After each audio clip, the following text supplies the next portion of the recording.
Olá, querido cursista! Seja muito bem-vindo à nossa segunda aula da disciplina Psicologia do Trabalho. É muito bom estar aqui com vocês. Como já me apresentei anteriormente, meu nome é Glícia. Vamos pegar caneta e papel?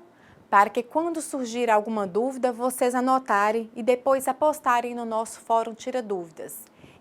Para esta aula, postem as dúvidas no Fórum Tira Dúvidas da aula 2. Entendido?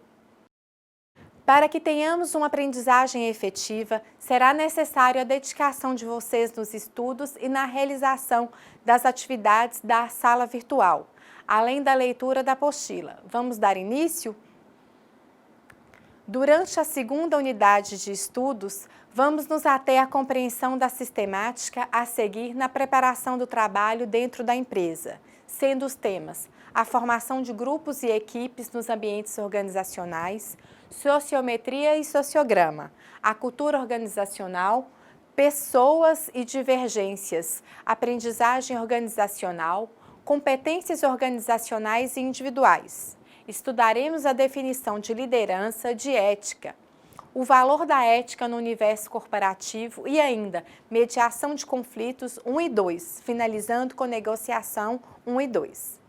Conhecer as equipes de trabalho, suas características, o diferencial competitivo que elas podem oferecer à organização é fundamental para os profissionais da atualidade. E assim, a primeira lição de hoje é muito simples. Equipes e grupos não significam a mesma coisa. E na prática, sua ação é ainda muito mais diferenciada. Não é mais possível, no século XXI, algum profissional afirmar que pode trabalhar sozinho, sem depender de outros para executar suas funções.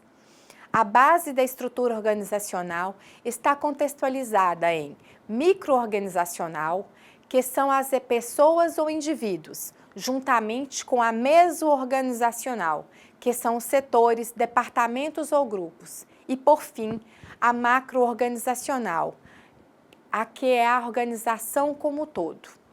Apesar de alguns autores abordarem os termos grupos e equipes como sendo sinônimos, em grande parte dos referenciais teóricos há uma diferença no sentido entre essas palavras. Para Spector, um grupo de trabalho é a união de duas ou mais pessoas que interagem umas com as outras e dividem algumas tarefas, visando objetivos interrelacionados. Uma definição de equipe é um tipo especial de grupo em que outros atributos evidenciam-se elevada interdependência na execução das atividades. Aqui está claro que os termos se distinguem pela forma que as tarefas são realizadas. Grupos atuam de maneira individualizada ou mais pessoal.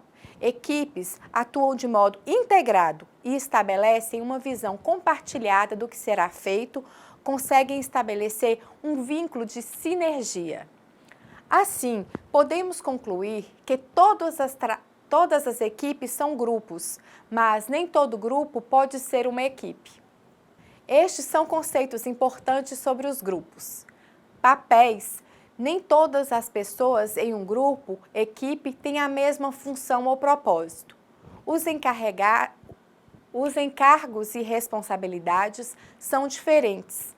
Há papéis formais, que compõem a descrição de cargos, a formalização das tarefas a serem desempenhadas e os papéis informais, que surgem das interações do grupo, equipe e não seguem regras. O conceito seguinte diz respeito às normas, que são as regras de comportamento estabelecidas e aceitas pelos membros do grupo, equipe. Muitas vezes são especificadas a forma de falar, de vestir e o ritmo do trabalho. As normas são úteis, pois estabelecem padrões que normatizam a produtividade. A coesão do grupo ou equipe é a soma das forças que atrai os membros do grupo e o mantém unido, gera motivação e integração, fazendo com que os integrantes permaneçam altamente coesos. Por sua vez, a perda no processo Sugere o tempo e o esforço gastos em ações que não se relacionam diretamente com a produção ou alcance dos objetivos. Os motivos pelos quais as pessoas se reúnem e compõem um grupo ou equipe são os mais diversificados. Podem ser em função de status, de segurança, busca de autoestima, compartilhar o poder, realização de metas, amizade ou outras. Aqui entra a subjetividade humana, que falamos na aula anterior, só ressaltando que uma pessoa não tem como pertencer a um único grupo ou equipe, pois há sempre uma interação dessas relações. Pode-se participar de um grupo de trabalho, de um time de futebol, um coral, do bairro. E todas essas situações, a pessoa está lá porque entende que há algum benefício para si ou para os outros. Quando as pessoas formam um grupo ou equipe de trabalho ou de lazer, elas tendem a seguir um certo padrão para a formação deste conjunto. A etapa inicial pode ser chamada de formação, exatamente porque as pessoas buscam se conhecer, saber do que gostam e deixam bem claro o objetivo maior de estarem nesta composição. À medida que convivem, as diferenças vão aparecendo e assim se estabelece uma nova etapa, a tempestade. Quando está para chover, o céu escurece, os ventos sopram mais forte e surgem os raios e trovões, comparação similar aos relacionamentos humanos. Se o grupo ou equipe conseguir vencer essa etapa de conflitos e não se desfizer, as pessoas buscam estabelecer normas e padrões aceitáveis e compartilhados. Determinam-se as tarefas, o ritmo e as prioridades na execução, o tamanho da equipe, ou seja, o grupo ou a equipe se solidifica como conjunto. Depois das normas estabelecidas, há a cobrança do desempenho de cada membro. Quem cumpre as determinações tende a permanecer, se assim o desejar também. Para quem está fora dos padrões, há um movimento de suspensão ou retirada, pois a pessoa não compactua do perfil do grupo ou equipe. Sempre que houver a entrada de novos participantes no grupo ou equipe, esse processo volta ao início e precisa acontecer outra vez, pois os novos membros possuem características diferentes e se faz necessário conhecer, estabelecer metas compatíveis com as novas pessoas e seus reais potenciais. Quando um grupo ou equipe apresenta maturidade, significa que naquele momento ele está funcionando de forma eficaz e interativa, mas essa coesão não é necessariamente contínua.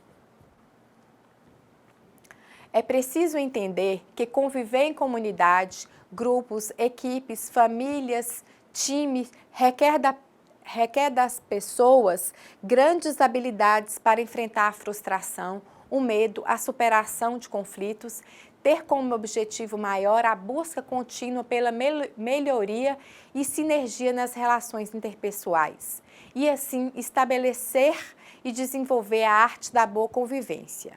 Existe uma ferramenta analítica denominada de sociometria ou mapeamento da rede social, ou ainda análise da rede organizacional, que avalia a interação grupal. A sociometria busca descobrir de quem as pessoas gostam ou não, com quem elas gostariam ou não de trabalhar. Mas como fazer esta investigação? Através do uso de questionários ou mesmo entrevistas com os participantes. Assim, cria-se um sociograma ou diagrama que mapeia graficamente as interações preferidas, obtidas através das entrevistas e questionários.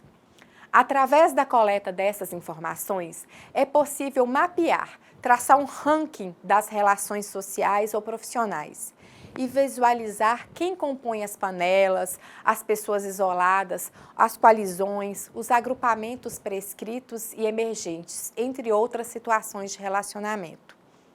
E com base desses dados, o gestor terá em mãos um termômetro das relações existentes nos ambientes de trabalho. Estabelecer a sinergia necessária para um clima organizacional produtivo e eficaz é uma tarefa árdua e constante, pois exige esforço coordenado de vários setores e pessoas, para que a meta, a missão e visão da empresa perpassem as dificuldades pessoais e a visão de conjunto, o comprometimento, a aceitação, a empatia sejam aspectos de maior valor. Moscovitch relata que é possível transformar grupos em equipes, desde que o gestor, em conjunto com seus colaboradores, busquem a mudança, usando de táticas como diálogo, negociação e resolução dos problemas que se apresentam no setor. Para que isso aconteça, é fundamental desenvolver, dentro do contexto empresarial, um programa educacional, denominado por ela de desenvolvimento de equipe. O objetivo deste programa é institucionalizar um processo constante de autoexame e avaliação das condições que dificultam o funcionamento afetivo, além de desenvolver habilidades para lidar eficazmente com esses problemas. As mudanças comportamentais são um indicativo de que o desenvolvimento de equipes está sendo eficaz. Sentimentos, atitudes, posturas, valores, motivação são alguns elementos tangíveis e intangíveis dessa melhoria nas relações interpessoais. Quando estudamos o conceito de cultura dentro das organizações, entendemos que a cultura é a forma pela qual a empresa se orienta, ou seja, valores, crenças, procedimentos e processos por ela implementados. Claro que a cultura organizacional acaba por intervir nos comportamentos das pessoas, pois não há como ficar à parte das normas e regras estabelecidas. Onde há pessoas, há divergências, pois a integração de forma harmoniosa e espontânea não é uma situação comum. Boa parte dos comportamentos que as pessoas têm dentro dos setores é determinada pela cultura organizacional. Claro que cada indivíduo tem suas características pessoais e nem sempre tudo que se deseja pode fazer ou dizer para colegas e chefias. Dentro dessa concepção, pode-se afirmar que os relacionamentos interpessoais são expressos conforme a cultura organizacional. Em uma cultura mais informal, as pessoas tendem a ser mais autênticas e interagem com maior sinergia. O oposto também é válido. Mas o que vinha a ser cultura organizacional? São as relações entre as pessoas, tecnologia e a ideologia da empresa. Pode-se dizer que cultura organizacional é o jeito da empresa, expresso através das regras, normas, modelo de gestão, missão e visão organizacional. Cultura também pode ser chamada de herança social, ou seja, o que os antepassados nos deixam de conhecimento de senso comum ou científico para a melhoria e desenvolvimento político, econômico e social. Voltando ao sentido empresarial, representa as normas informais e não escritas que orientam o comportamento dos membros de uma organização no dia a dia e que direcionam suas ações para a realização dos objetivos organizacionais. A cultura espelha a mentalidade que predomina em uma organização. Não é algo que possa se tocar. Ela não é percebida ou observada em si mesma, mas por meio dos seus efeitos e consequências. Pode-se dizer que a cultura organizacional é uma interação de elementos tangíveis e intangíveis, que acabam por influenciar as pessoas, o ritmo de produção, o modelo de gestão e o interesse da empresa. Sendo assim, os valores culturais estabelecidos se constituem em elementos construtores da integridade e responsabilidade que irão definir o que as pessoas e a empresa deverão ser e fazer. Se estes valores não estiver claro para as pessoas, podem ocorrer contradições e ruídos operacionais, gerando conflitos e comprometendo a sinergia organizacional. A socialização organizacional vai ser estabelecida à medida que as pessoas vão se ajustando ao modelo de cultura vigente na empresa. É possível que ocorra perda da individualidade como forma de aceitação na empresa e no setor, pois será necessário apreender novos valores e normas e assim estabelecer um comportamento compatível com a cultura da empresa. Quando esse processo ocorre de forma harmoniosa, pode-se dizer que o clima organizacional será harmonioso e saudável.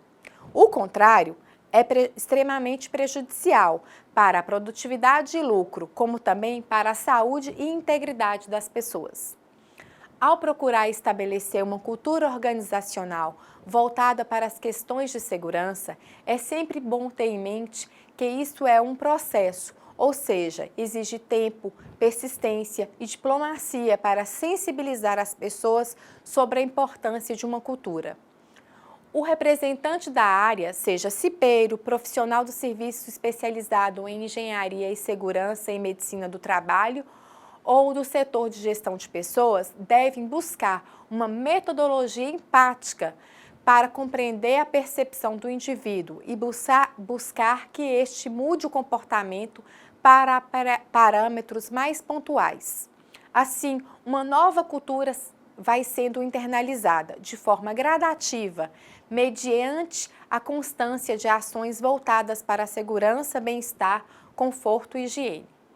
O mais importante é começar a divulgar essa concepção de cultura voltada para a segurança, onde as pessoas passem a aceitar de forma natural algumas regras e valores que promovam o bem-estar coletivo. Neste momento, o tema se volta para a aprendizagem, mas fora do contexto educativo e voltado para a aprendizagem nas organizações. Vamos começar? Sabemos que a aprendizagem inicia antes do parto. Cientistas afirmam que o único sentido que o bebê não desenvolve no ventre materno é a visão, visto que o útero é muito pequeno e escuro para que ela ocorra. Os demais sentidos, audição, tato, gustação e olfato, são plenamente aprendidos pela criança através dos estímulos enviados pela mãe. O pesquisador Jean Piaget estudou o mapa da rede mental da criança. O objetivo dos estudos desse cientista está focado no desenvolvimento do pensamento dirigido, ou seja, na manipulação dos objetos, que passam a construir, em conjunto com a maturação biológica e neurológica, os fatores essenciais na estruturação do pensamento. A expressão aprender a aprender significa que o indivíduo precisa, para se desenvolver com plenitude, de um comportamento que objetive a adaptação às mudanças. Significa que é preciso aprender a fazer as coisas de forma diferente, buscando novas formas de conceber um mesmo elemento, processo, evento ou tarefa. É preciso dizer que qualquer ser humano está aberto à modificabilidade cognitiva. É capaz de se adaptar, independente do seu percurso educacional ou social. É preciso ter assimilado e acomodado um conhecimento para criar algo novo, com essa base estruturada. A mediação, nesse processo, é a chave para a modificabilidade cognitiva. Peter Sage reitera essa ideia através do termo metanoia, que significa mudança de mentalidade. Nas últimas décadas, as empresas passaram por mudanças de tecnologia e equipamentos, a chamada reengenharia. Dessa forma, foi necessário investir na formação de novos procedimentos, de logística, marketing e outros, capacitando e desenvolvendo as pessoas para um novo paradigma dos processos produtivos e da prestação de serviços. Para Senge, uma organização, para ser caracterizada como empresa aprendiz, deve ter em seu quadro pessoas que expandem continuamente sua capacidade de criar resultados, que realmente desejam, onde se estimulam padrões de comportamento, onde se estimulam padrões de pensamento novos e abrangentes. A aspiração coletiva ganha liberdade e as pessoas aprendem continuamente a aprender juntas. Compete às organizações cultivar nos indivíduos o comprometimento e instigar neles a capacidade de aprender em todos os níveis da organização, quebrando o paradigma mecanicista. O mais importante para que uma empresa se torne aprendiz é buscar o comprometimento e a capacidade de inovação dos seus colaboradores. ter uma visão social, criar uma cultura de sinergia com as diversas hierarquias existentes, tornar mais horizontal a comunicação interna, estabelecer nas lideranças um perfil de administração mediadora, ter um setor de gestão de pessoas voltado para descobrir talentos, criar oportunidades para o indivíduo expressar suas habilidades e aptidões, como também desenvolver através de ações oferecidas e integradas à empresa. Uma vez que a aprendizagem ocorre nos 3 níveis, envolvendo o indivíduo, os grupos e a organização como um todo, ato ou processo de mudança deve estar associado e comprometido com todos esses níveis. O processo deve ocorrer de forma descendente, ou seja, as mudanças devem surgir e ser estimuladas por parte da cúpula organizacional, a fim de que os funcionários possam visualizar e sentir as alterações que irão de fato ocorrer. É através da aprendizagem que se recriam antigos padrões, capazes de superar nós mesmos e de fazer algo inédito. Percebemos que o meio está alterado e que nossos comportamentos precisam acompanhar essas alterações e, principalmente, ampliar nossa capacidade de criar e realizar o aprender a aprender. O termo competência está associado à qualificação do profissional ou da empresa, pois agrega a ideia de conhecimento sobre um assunto, habilidade técnica de execução de tarefa e maquinário, entre outras qualificações. O importante é associar que a competência ou o sucesso da empresa estão diretamente relacionados com o conhecimento e habilidades das pessoas que ali trabalham e vice-versa. O conjunto ou a soma desses elementos, empresa e pessoas, fazem um diferencial competitivo no mercado. E diz um velho ditado popular: quem não tem competência não se estabelece, pois o universo corporativo é implacável. Então, pare para refletir. Quais são as competências necessárias para um profissional na atualidade? O que seria primordial para que este profissional consiga sucesso em sua formação profissional? Para começarmos esse assunto, temos que deixar claro que as competências precisam ser analisadas do ponto de vista organizacional, individual e também da forma em termos gerenciais. Para Marras, a competência organizacional está fundamentada em um conjunto de competências individuais, que constitui competências organizacionais estáveis, as quais não podem ser facilmente copiadas pelos concorrentes. A empresa como um todo deve estar preparada para que seus setores, postos, filiais, células possam em conjunto somar percentuais positivos que fundamentem ou justifiquem a competência organizacional. Os processos, as rotinas de trabalho, os programas para os clientes, todos combinados entre si, compõem uma estratégia de recursos e habilidades que garantem para a empresa uma vantagem competitiva sustentável. A competência organizacional induz que se estabeleça uma cultura organizacional diferente, onde a gestão de pessoas cria equipes multifuncionais integradas, flexíveis, treinamentos e capacitações que promovam o desenvolvimento de habilidades individuais, cultura democrática e participativa, que busque a excelência no atendimento ao cliente e compromisso com as metas. As competências organizacionais não ocorreram de forma aleatória, nem são intermitentes. Adquirem perfil sistemático e comportamento consistente ao longo do tempo, por serem incorporadas aos processos e rotinas organizacionais.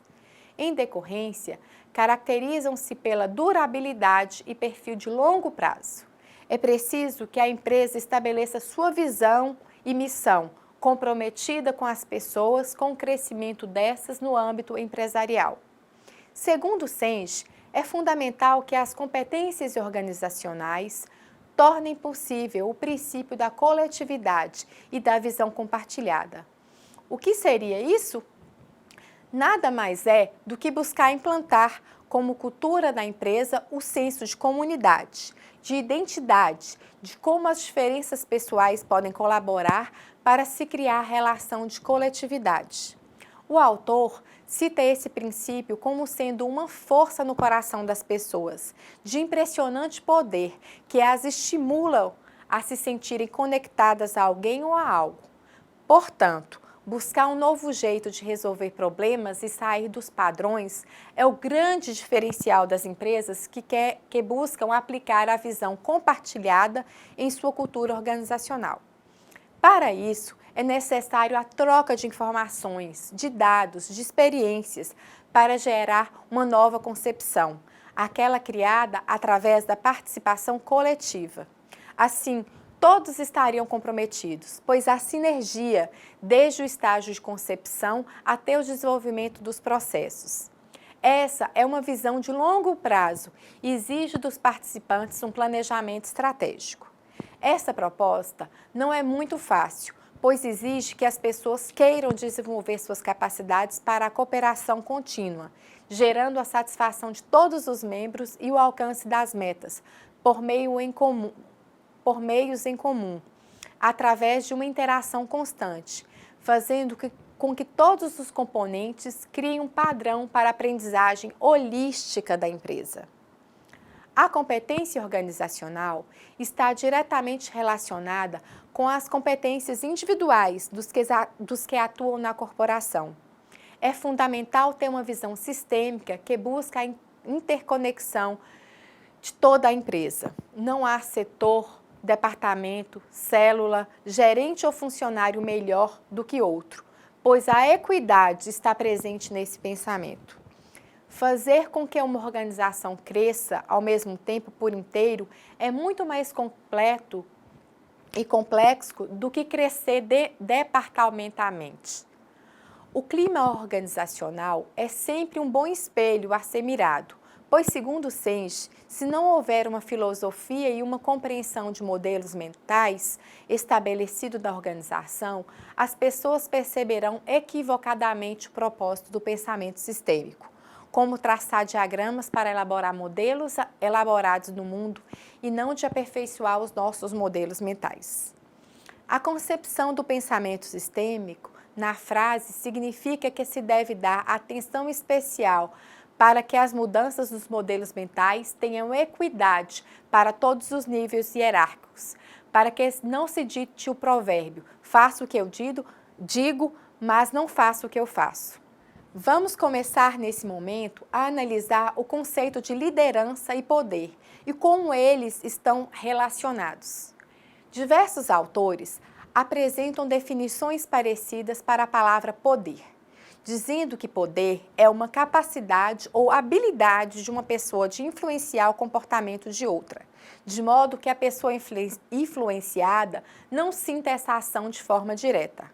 O poder é exercido por alguém que possui um cargo de comando hierárquico, coordenadores, supervisores, diretores ou outra denominação. Há chefias que têm o poder porque foram contratadas, é seu trabalho, mas às vezes, no cotidiano da empresa, a pessoa não tem perfil para tal e acaba não cumprindo suas tarefas. A cena é conhecida, ele é chefe, mas não sabe mandar. Não tem a participação da equipe em suas solicitações e o setor acaba por ter sérios problemas em decorrência desse fato. São algumas bases que o trabalhador precisa apresentar para influenciar os demais. Coerção, que é o poder exercido sob o jugo do medo. Intimidação, usando a força e agressão para controlar as pessoas. O uso de sanções físicas gera frustrações, desmotivação e muitas vezes leva ao adoecimento ocupacional. A recompensa, a submissão dos funcionários é conquistada através de premiação que o recompensado valoriza e se interessa em almejar. Essa premiação ou recompensa pode ser um elogio, privilégios, promoção, alguma situação onde se estabeleça um caráter diferencial em relação aos demais do setor. A legitimidade é o reconhecimento de que alguém percebe em decorrência de sua posição hierárquica formal na empresa. O talento. A pessoa que está no comando, no poder, apresenta aptidões e habilidades específicas para a execução das tarefas ou cargo. E, por fim, a referência. A pessoa apresenta recursos, perfil ou traços desejados para aquele setor. Em consequência, produz nos outros certa admiração, respeito e consideração pelo que faz. As razões por que as pessoas são indicadas para exercer cargos de poder e o modo como os utilizam nos ambientes organizacionais estão relacionados a muitos aspectos: preparo técnico ou tecnológico, conhecimento, interesses pessoais, formação acadêmica. A ação de comandar pessoas ou equipes de trabalho delega poder ao chefe. Mas este chefe é sempre o líder? Há diferença entre esses termos técnicos? Sim, e a diferença é grande. Poder é comando hierárquico. A chefia pode contratar ou demitir conforme seu critério de competência. Liderança não impõe esses quesitos. Por exemplo, um colega de trabalho com o mesmo posto hierárquico pode ser líder sem ser chefe. Liderança, então, é a capacidade que algumas pessoas têm de influenciar o grupo onde trabalham e juntos buscar alcançar os objetivos do setor, da equipe, do grupo ou time. Entendemos que o líder é a pessoa que apresenta características pessoais, profissionais, técnicas, culturais em consonância com a equipe e com a empresa. Podem-se apontar habilidades como empatia, saber ouvir, flexibilidade, paciência, persuasão e etc. Enfim, líder é a pessoa em que os demais confiam e se sentem bem com as suas palavras e ações. Liderança não está relacionada somente ao cargo, mas está muito mais vinculada à cooperação das outras pessoas do setor. O ideal seria que a chefia apresentasse também características de liderança, pois haveria a união do conhecimento teórico e o técnico do chefe, com a visão mais humanizada e ponderada do líder. Cada líder irá atuar conforme seu padrão de personalidade. Podemos definir que o estilo de liderança é um conjunto de comportamentos que representam um enfoque na forma de lidar com os subordinados. E sendo assim, pode-se encontrar 3 estilos bem diferenciados de liderança: o líder autocrático ou popular, mandão, centralizador e controlador dos processos, da execução e das pessoas. Dificilmente consegue delegar ou dividir, o que acaba sobrecarregando-o de tarefas e responsabilidades. Depois, há o perfil democrático ou participativo, que faz o perfil mais mediador, conciliador. Aquele que busca dialogar com os outros e decidir em conjunto para que todos assumam tarefas e responsabilidades de forma mais igualitária. E o terceiro, que é o líder laissez-faire, expressão de origem francesa, que significa deixar fazer, deixar passar, ir. Aqui, o líder praticamente não decide, delega aos outros essa função ou simplesmente deixa os procedimentos soltos e os demais acabam por ficar perdidos, pois não há coordenadas nem parâmetros estabelecidos de ação. Mas há um perfil ideal ou melhor de liderança?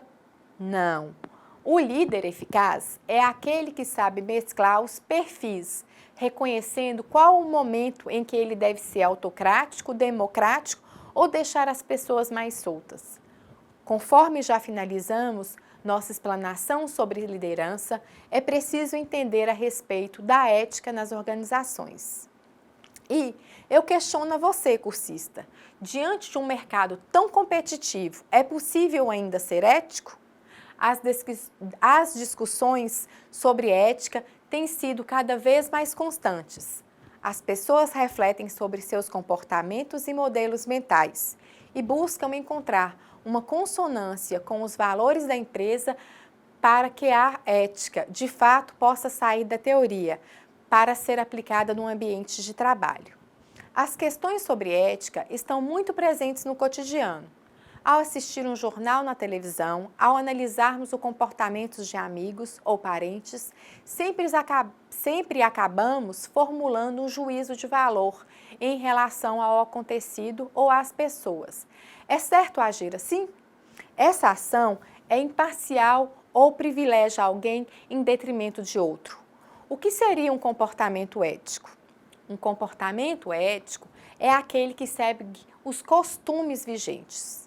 Assim, cada sociedade segue uma determinada ética, pois cada uma tem costumes, crenças e normas diferentes aos demais. O que é ético no Brasil pode não ser ético no Afeganistão. Não existe uma ética absoluta ou que seja válida acima das fronteiras de tempo e de espaço, conforme Valls. Desde a antiguidade, o ser humano se questiona sobre a ética, sobre o que é aceitável e permitido e o que não é. No dicionário Aurélio, a palavra ética apresenta a seguinte denominação: estudo dos juízos de apreciação que se referem à conduta humana susceptível de qualificação do ponto de vista do bem e do mal, seja relacionada a determinada sociedade, seja de modo absoluto. O mesmo dicionário se refere à palavra moral como conjunto de regras de conduta consideradas como válidas, quer de modo absoluto para qualquer tempo ou lugar, quer para o grupo ou pessoa determinada. Ética e moral são palavras complementares, mas não apresentam exatamente o mesmo significado. Talvez os principais motivos pelos quais as pessoas não sejam consideradas éticas estão na busca do poder, da vantagem, do ganho secundário, da promoção e dos privilégios. Essa postura típica de uma relação ganha-perde acaba por não priorizar as virtudes e os valores comuns e, sendo assim, é altamente questionável o comportamento ético das pessoas em relação aos seus semelhantes. Pode-se afirmar que os gestores apresentam dificuldades ou dilemas ao lidar com a ética no universo corporativo, uma vez que ela apresenta características de subjetividade, como ter certeza de que a decisão tomada é ética, é imparcial, visa o coletivo ou as ações têm um objetivo mais individualista. Blefe, fraude, adulteração justificam o lucro? Sob o ponto de vista da gestão da segurança, é fundamental discutir com a equipe de trabalho estes aspectos que envolvem a ética. É importante saber quais os parâmetros éticos e da cultura organizacional priorizar ou não priorizar e verificar se o confronto da sua ética com a ética aplicada na empresa é compatível. Caso sim, não há maiores transtornos. O problema se dá se ocorrer alguma divergência. O profissional deve priorizar alguns aspectos da organização e desconsiderar o trabalhador ou fazer vista grossa para situações de risco, porque a empresa não pretende investir em segurança ou outras áreas. E ao fazer isso, esse profissional está garantindo seu emprego, mas expondo a risco a vida de terceiros. Ações éticas devem estar na pauta das conversas, das reuniões e principalmente nas ações práticas organizacionais. Finalizando este assunto, aprendemos que cada indivíduo tem sua forma de concepção dos valores éticos. Assim, definimos éticas como algo subjetivo. Diante de todas as mudanças nos ambientes organizacionais, talvez a tarefa mais complexa para um gestor seja gerenciar as pessoas. Muito mais que cuidar dos processos, da matéria-prima, do aspecto financeiro, da logística ou de qualquer outro setor, estão os desafios para gerenciar os indivíduos e como estes estão produzindo. Na área da administração, o termo sinergia significa trabalhar de forma coesa e participativa. Sinergia neste contexto seria os departamentos existentes na empresa atuando de forma cooperativa para minimizar ruídos, tempo e custos, maximizando a comunicação, ou seja, o todo é muito maior do que a soma das partes. Quando a chefia solicita que o funcionário vista a camisa da empresa, quer dizer que é necessário que ele compartilhe dos valores organizacionais, tenha clareza sobre a missão e o código de ética, esteja disponível para hora extra, desenvolvimento de novos projetos ou algo assim. Para que o funcionário compactue com as necessidades da organização, é necessário que a sinergia seja autêntica e que se estabeleça uma relação de cumplicidade. A pergunta maior é: a quem compete criar sinergia nos grupos de trabalho? Aos gestores, aos funcionários ou a ambos? A resposta correta é a ambos. É necessário que a integração com as pessoas não se estabeleça de forma obrigatória, somente profissional, ou que gere conflitos. Faz-se necessário que cada funcionário busque, através de suas ações, estabelecer a sinergia para que o setor interaja de forma pacífica, harmoniosa e criativa. Sempre que nos referimos às relações interpessoais, podemos afirmar que haverá alguma forma de conflito, de interesses, de status financeiro, de poder.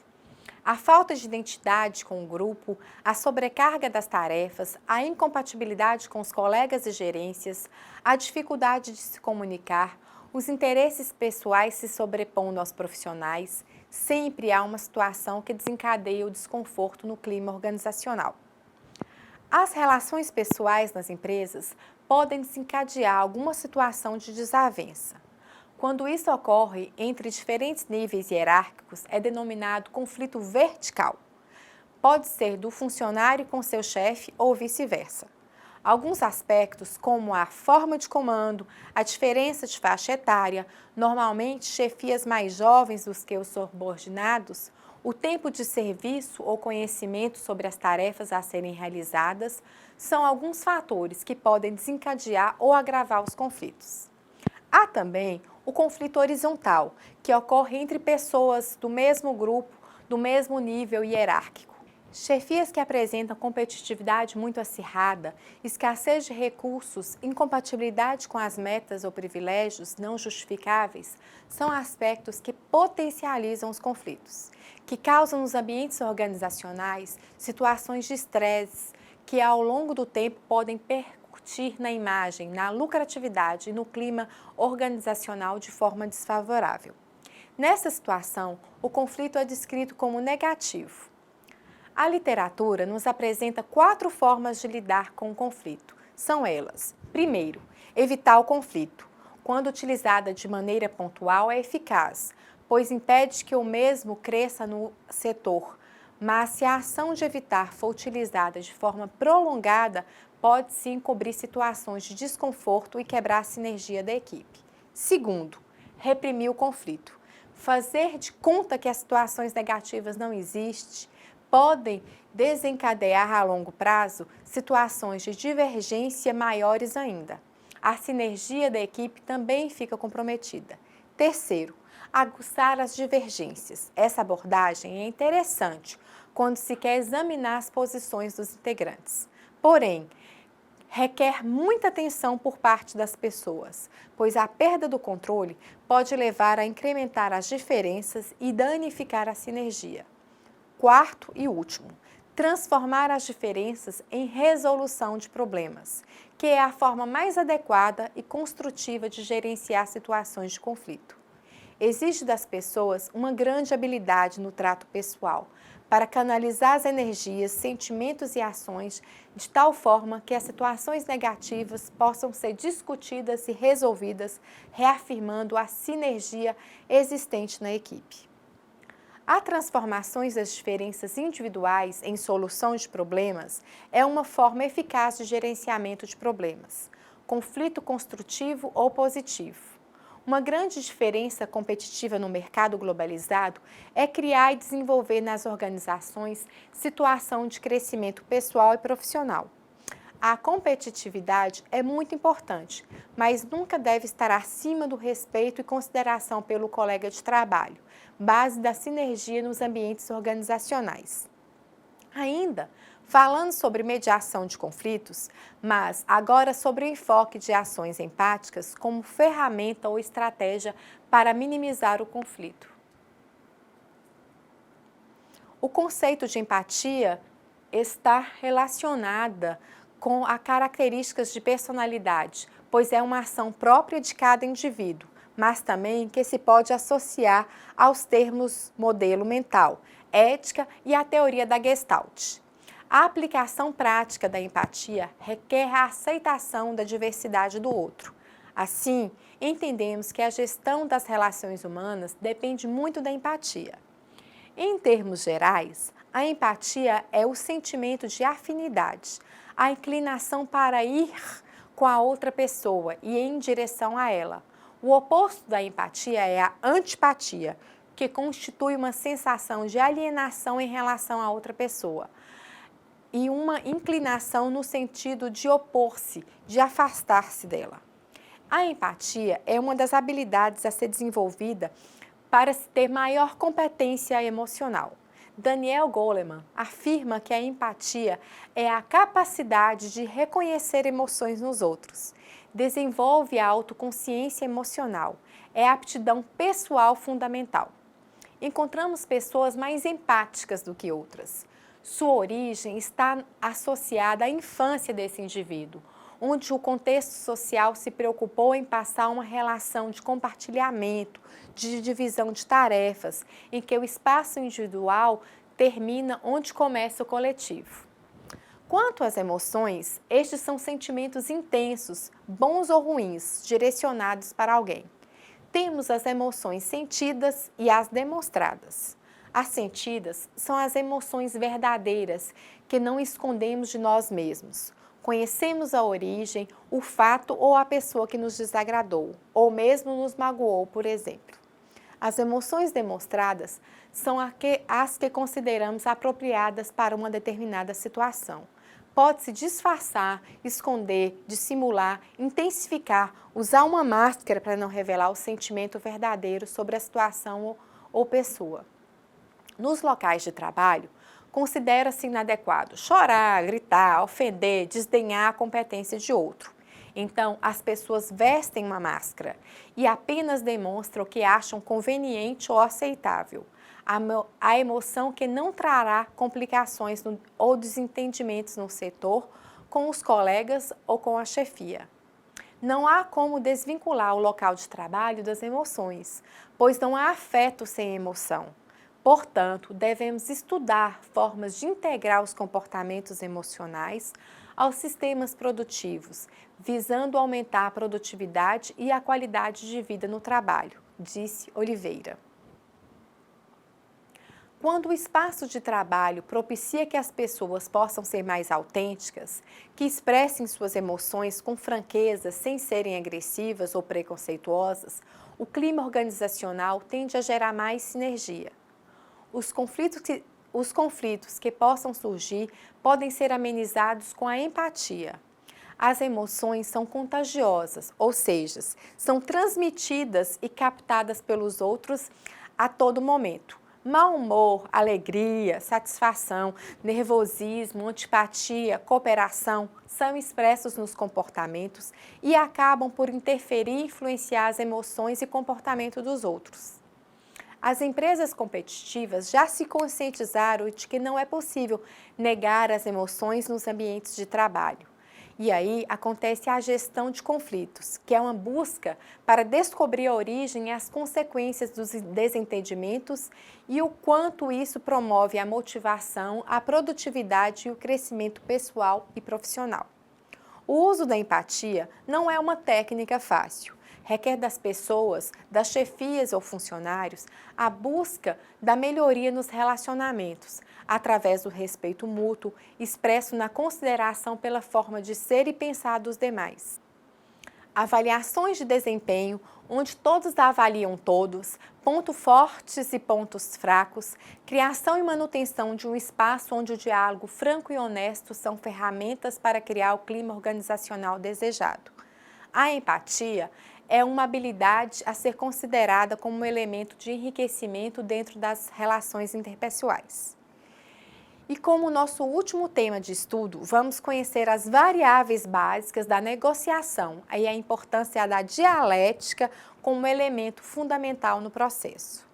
Não há uma receita pronta para realizar negociações eficazes, mas se pode atribuir boa parte do sucesso à habilidade da pessoa em saber se comunicar, de ser empática, de apresentar modelos mentais mais flexíveis para facilitar a receptividade das divergências humanas. Saber negociar é imprescindível no universo corporativo da atualidade e quem ainda não sabe pode começar a aprender com essa nossa aula. Imagine que um dos seus funcionários o procure para lhe pedir férias ou aumento salarial. O que você faria se não pudesse atender à solicitação dele? Provavelmente, vocês teriam que negociar, isto é, chegar a um consenso ou a um fator que seja interessante para ambos. Para Gil, a negociação é a procura comum da regulação das divergências. Sempre no contexto corporativo, há necessidade de negociar em decorrência de mudanças sociais, políticas, econômicas, culturais ou de mercado. Não há como não negociar, sempre haverá divergências e preferências. Quando se quer fazer mudanças no padrões de segurança da empresa, por exemplo, precisamos negociar preços, o tempo de viabilidade do projeto. Devemos optar entre uma diversidade de situações e interesses, pois, se há mais de uma pessoa envolvida, devemos chegar a um denominador comum para a escolha dos termos da negociação. Negociar envolve comunicação, pois requer das pessoas a busca de uma decisão comum. O acordo decorre da negociação, pressupõe a existência de afinidades, a existência de uma base comum de interesses que aproxima e leva as pessoas a conversarem. O diálogo ou a dialética pode ser considerado como um elemento que gera e produz como produto final a própria negociação. Desde que nascemos, estamos a negociar. O bebê, ao chorar, está negociando com seus pais. Ele está dizendo que precisa de atenção, está tentando se comunicar para informar suas necessidades físicas e emocionais. Depois de crescido, o ser humano passa a negociar outros interesses: dinheiro, status, privilégios, promoções, partilha de bens e etc. Mas o que poderia suscitar uma negociação no âmbito organizacional? Ela pode ser decorrente de definição de funções, objetivos, responsabilidades, resultados, mudanças, conflitos e etc. Tudo pode nos levar às negociações. É válido ressaltar algumas características comuns a todas as situações de negociações. Sempre existem duas ou mais partes, isso é, dois ou mais indivíduos, grupos ou organizações. Há sempre um conflito de interesse entre duas ou mais partes, isto é, o que um quer não é necessariamente o que o outro quer. As partes negociam porque imaginam que podem fazer uso de algum tipo de influência para, deste modo, mais do que simplesmente se contentarem com o que o outro lado. Isso lhes dará voluntariamente ou permitirá que seja seu. As partes, naquele momento, preferem tentar chegar a um acordo a estabelecer a luta aberta, permitir a desistência de um dos lados, o permanente rompimento das relações ou levar a sua disputa para uma autoridade superior decidir. Quando negociamos, esperamos dar e receber. Esperamos que ambos os lados modifiquem ou cedam de algum modo seus objetivos iniciais, seus pedidos ou demandas. Martinelli e Almeida apontam a existência de 3 variáveis básicas no transcorrer de uma negociação. Qualquer que seja o objetivo da negociação, essas variáveis podem estar de forma interligada, mas as 3 sempre estão relacionadas entre si. Essas variáveis surgem do contato com as pessoas, do aprendizado de situações vivenciadas, do aproveitamento de oportunidades, enfim, surgem no dia a dia de qualquer indivíduo, cabendo a estes detectar tais variáveis explorando-as devidamente. As 3 variáveis básicas que condicionam este processo são o poder, o tempo e a informação. A primeira variável é o poder, palavra que transmite ideia de superioridade, de controle, de força, de autoridade, ou seja, direito sobre outros. A parte que apresenta mais poder no processo de negociação sempre levará vantagem ao longo do processo. Se uma das partes é hierarquicamente superior à outra, ela poderá negociar termos mais próximos do seu interesse e desconsiderar a contraparte. Quem apresenta maior poder barganha mais, impõe regras, busca captar melhores situações para seus negócios. O tempo deve ser bem analisado, pois ele pode ser ponto de apoio e projetar o negócio de forma favorável, gerando satisfação dos envolvidos. Mas também, se perdermos o controle do tempo, o negócio pode encruar e não avançar a contento. O tempo é definido por quem negocia, ele gera tensão, pois a pressa de um nem sempre é a pressa do outro.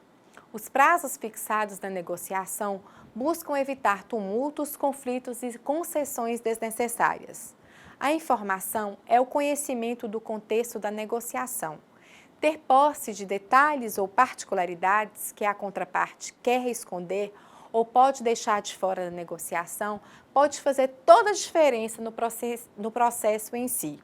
Esta variável está muito relacionada com o saber ouvir, ter habilidade de perceber as palavras no contexto não verbal, as insatisfações expressas no olhar, na postura, na esquiva dos gestos. Um bom negociador é aquele que lê todas as formas de expressão que os envolvidos têm quando querem informar algo. Não há como definir quais variáveis serão utilizadas nas negociações, mas é importante que os negociadores se preparem para saber qual é o momento mais adequado para utilizá-lo. E lembrem-se, negociar é uma arte. Alguns autores buscam caracterizar um perfil de negociador. Acredito que é importante que o negociador tenha algumas características, mas um perfil específico está muito difícil de definir, pois não há uma receita. Cada negociação tem suas particularidades. Mas, se podemos apresentar um perfil, não se pode deixar de caracterizar o negociador como uma pessoa flexível, paciente, responsável, empática, imparcial, comunicativa, experiente, confiável, honesta, autoconfiante. Aspectos todos muito positivos e éticos. O bom senso e a força da situação, os ganhos de longo prazo, o interesse em se manter o relacionamento comercial, isso sim vai determinar as características mais presentes ou determinantes no processo das negociações.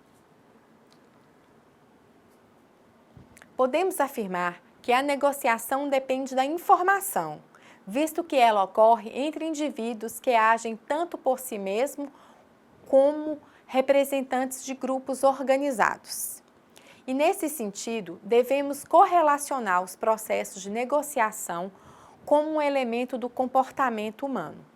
Se buscarmos mais alguns conceitos do termo negociação, iremos verificar que algumas palavras sempre estão presentes, como, por exemplo, comunicação, relacionamento humano, interação, afinidades, interesses, comportamento, propósito, resolução de conflitos. Analisando esses termos pertinentes ao conceito, fica claro que a palavra negociação como uma ação inerente ao ser humano. Se o indivíduo já apresenta essa competência, qualquer outro fator pode facilitar e torná-lo um empreendedor de sucesso. Caso isso não ocorra, a pessoa terá que desenvolver algumas habilidades que capacitem o profissional a melhorar seu desempenho. Clientes negociam preço, prazo, taxa, data de entrega. Colaboradores negociam férias, aumento salarial, folga em recessos. Alunos negociam faltas, notas. Os filhos negociam hora de deitar, saídas com o automóvel dos pais, tempo de permanência no computador e etc. Há muitas situações do cotidiano onde se não houver negociação, não há uma relação de troca. O ser humano se constitui na relação com o outro e, sendo assim, não há como não negociar algo com alguém em algum momento. Para uma negociação ter mais chances de gerar um acordo, é preciso seguir as seguintes etapas. A primeira etapa é o planejamento, pois nunca se deve ir para uma negociação sem ter claro qual é o objetivo do negócio, quais são suas margens de negociação, o que eu pretendo ceder nesse processo. E é preciso pensar quais são os interesses, as expectativas e as necessidades da outra parte. Hipóteses devem ser formuladas acerca do comportamento da contraparte. É importante preparar um ambiente físico para o encontro. Sala, materiais, café, água visam tornar um ambiente mais amigável, favorecendo a viabilidade do negócio. É uma forma de quebrar o gelo, de reduzir as tensões e conflitos. Após o planejamento, segue-se o mecanismo do confronto. Essa etapa é crucial na negociação. As propostas são apresentadas e exigem rapidez de raciocínio, pensamento lógico, criatividade e ações que não suscitem dúvidas sobre o que foi planejado para a negociação. Nesse momento, é necessário uma boa oratória, flexibilidade, atenção para os comportamentos não verbais, pois são pontos a serem analisados no discurso da negociação. Provavelmente, haja necessidade de se fazer contrapropostas, de barganhar ou até coagir a contraparte em termos das variáveis básicas, como tempo, poder e informação. No transcorrer do confronto, vai definir se a negociação vai ocorrer ou não. Uma vez realizada a negociação, é preciso se fazer a avaliação desse processo, ou seja, fazer um balanço entre o previsto e o realizado. O que foi planejado eficientemente ocorreu na totalidade? A pergunta final da negociação pode ser definida como: valeu a pena fazer o negócio? Pois, no mundo dos negócios, é muito comum ocorrer a interdependência, ganha-perde, ou seja, alguém sai levando a vantagem sobre outro. Nesse modelo de interdependência, não se deve ter sentimentos éticos de consideração ao menor poder da contraparte, e ambas podem jogar com as informações e estabelecer alguma forma de estar acima do outro. Ter maiores ganhos, custe o que custar, doa quem doer. O objetivo maior está em estabelecer alguma relevância no comportamento com a contraparte. O que todos os autores deixam claro é que não há como não enfrentar, em algum momento da carreira profissional, uma negociação. É preciso ter em mente que este processo é uma questão de prática e que não se pode fugir ou adiar por muito tempo uma decisão. É fundamental para a melhoria das relações interpessoais nos ambientes de trabalho. Na hora que estiver negociando, lembre-se qual o seu objetivo primordial nessa relação. Qual interdependência você está buscando e, fatalmente, você mesmo já vai determinar o seu estilo de negociador. E assim, encerramos a nossa segunda videoaula. Espero que vocês tenham gostado e que tenham absorvido os conhecimentos que compartilhamos hoje. Lembrem-se de acessar a nossa sala virtual e participar dos fóruns, de postar as dúvidas e não se esqueçam dos estudos da apostila. Despeço-me de você, cursista, desejando-lhe bons estudos e até a nossa próxima videoaula.